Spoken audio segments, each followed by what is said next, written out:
Hey, what's going on, guys? Welcome back to the Fitness for Life podcast. I'm your host, Jackson Lohr, and today I wanted to talk about just the keys to consistency with your fitness. So that is going to be our topic for the day, and so let's go ahead and get right on into it.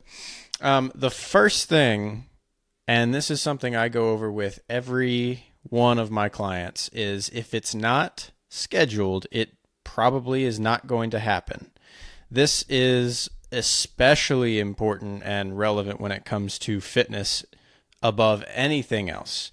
A lot of times fitness, when things go wrong in the day, your fitness, your exercise routine is the first thing that people let go. Many people have this habit. And if that's you, you're in good company. But that's why this message is so important, is that if you do not plan and do not schedule or block out time for your exercise routine, then it is not something that's going to get done. And so that is the number one thing. This happens with fitness, nutrition, whatever it is that you need to get healthier. Oftentimes it's the first thing to go if it's not something that's built into your schedule, into your routine. And so that is something that I highly recommend. If you don't have a reminder in your phone, if you don't have it blocked off on your calendar, if you want to start being consistent with your exercise routine, the very first thing you need to do is to just schedule it. Find time, figure out, there's always a time, no matter who you are, you have to have time for your fitness, for your exercise routine, for your health, right? Otherwise, you're going to be paying for it, whether that's 10 years down the road, 20, 30 plus, depending on how old you are or how healthy you are right now. It might be something where you won't see the results of that for a long time, but it will catch up to you. And so, yeah, absolutely. Keys to consistency. The very first thing I gotta say is plan. Schedule it and plan it. The very next thing that I would say kind of falls secondarily to that is just having somebody who's in it with you, right? That doesn't necessarily mean that this is somebody who is doing everything with you. While that is ideal, this can just be someone who is keeping you accountable, someone who knows what days you're working out, knows when you're going to be in the gym. If you go to a big commercial gym, this could be somebody who has a similar exercise routine to you, where they're going on their own and you might pass them by, and they might say, hey, how's your last week been? Have you been getting in the gym regularly? And you guys just talk it up. If that's the case, awesome. If you have a buddy who can go to the gym with you, a friend who can go to the gym with you, that's great. That's even better. So I personally have always done the best with my personal fitness when I know there's somebody relying on me to be there. So having a lifting partner, having an exercise partner is optimal for getting your fitness consistently in.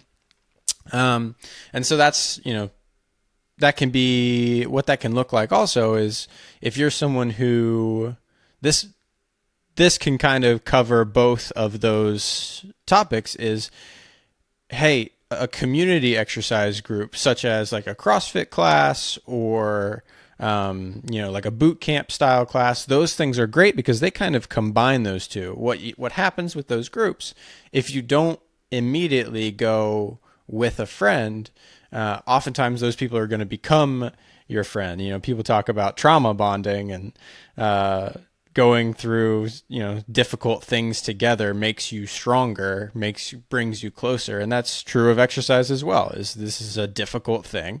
And this is not to downsize trauma in any form, but exercise is a difficult thing to go through. It's something that builds you up over time, something that you can bond over. A lot of people bond very closely with their teammates on sports teams in high school and college and so on. It's very similar when you have joined these groups of people who exercise together. You go through tough things, you achieve things together, and that brings you closer. And so a lot of times those people are the same groups coming to the same days, same classes, everything like that. And so they end up being sort of a bit of accountability for you. If you're not there for a couple weeks in a row, a couple days in a row, they recognize that and they might call you out. And they might contact you. If you're close enough with them, they might contact you and say, hey, where you been? So that's the kind of people that you want in your corner. You want to keep you accountable. And so that is, if you're someone who has really struggled with that, you don't have somebody who you could potentially use as that accountability partner. One of those groups might be right for you. It might be the right setting for you that's going to help you stay motivated and stay consistent. Another thing that I as a coach provide for a lot of my clients is just the accountability as someone who's going to call them on a weekly basis, who's going to check in on a regular basis and say, hey, how have things been going? Have you been doing this? Have you been doing that? How was this last week? What do you need from me for this next week? And so a lot of times people know what to do. It's just about making sure that they are prepared to do it and they're capable of doing it, and that if they have someone who they're coming to on a regular basis who is expecting them to do things, they're much more likely to stick to it. And that is just the way things are. Is if you're, it's almost like, hey, did you do your homework last week? Great. If the answer is no, the first time that might be okay. Second time, now I'm asking why. And then after a number of times, now we're trying to build habits. And so this is something we talk about when I talk with my clients. And so that's just, the coach or a trainer can also be that person for you if you don't have that person elsewhere. And then I'm going to keep this one real short.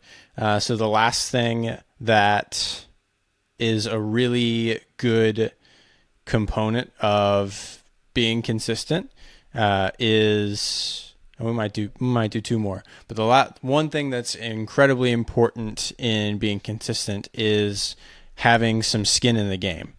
And what that means is just some investment. So a lot of people, they go days and weeks and sometimes months, years, thinking, hey, I need to get in shape. I need to start being healthier like I was when I was younger. I want to be able to move. I want to be able to run and lift and do these things with my family.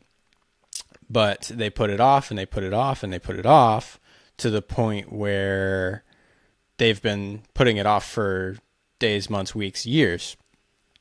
And for a lot of people, what I have noticed is they stop putting it off when they finally put some skin in the game. And what I mean by that is just investment, whether that's investing in a more expensive gym or investing in some equipment for themselves at home. Convenience is a really big thing. In investing in a coach. Again, I'm going to, harp on that a second time. Because it is true. If you have some skin in the game, you're much more likely to be consistent. You're much more likely to show up. And so just a little bit of investment financial investment can go a long way in helping you to maintain that. Because not only are you letting yourself down, you're wasting that. And so for some reason, people get this idea that wasting their own time is less of a big deal than wasting their own money. And I would argue the two are very closely linked. So that is just another component. So something that is really important in maintaining your consistency is also support. And so where I'm going with this is that if you are surrounding yourself with people who regularly don't exercise, regularly don't are not doing the things they need to benefit their long-term health, and even worse, if they're people who will say bad things or will, you know, make complaints or call out healthy behavior as abnormal, and will oftentimes there's some making fun of people who do that. I've experienced it by friends, by family. Those are probably people you don't want to spend as much time with, because if they cannot respect that you are trying to make healthier choices for yourself and they can't get behind you in that, then they're going to be people who are going to see it when you succeed. They're going to be jealous. They're not going to be happy for you. They're going to be jealous because they didn't support you in the first place. And so those are people you may want to spend less time with. You want to surround yourself with people who are willing to support you through the struggles that you have and through your endeavors. And so that is something to consider is, hey, who are you spending time with? Are you getting the support you need from those people, or are you getting torn down and restricted by those people? And if that's the case, I would urge you to seek communities like, a workout group, or, maybe it's people in your church who encourage you. Maybe it's people in your, whatever group support that you have, communities that you're a part of. I would seek out healthy ones, ones who are going to push you to be better. So that about wraps up our just brief talk about consistency and about some of the keys to consistency.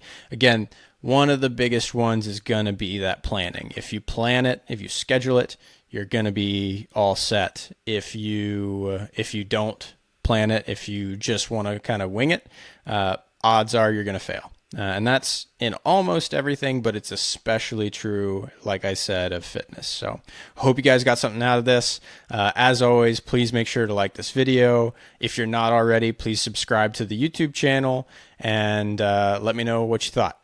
Thanks.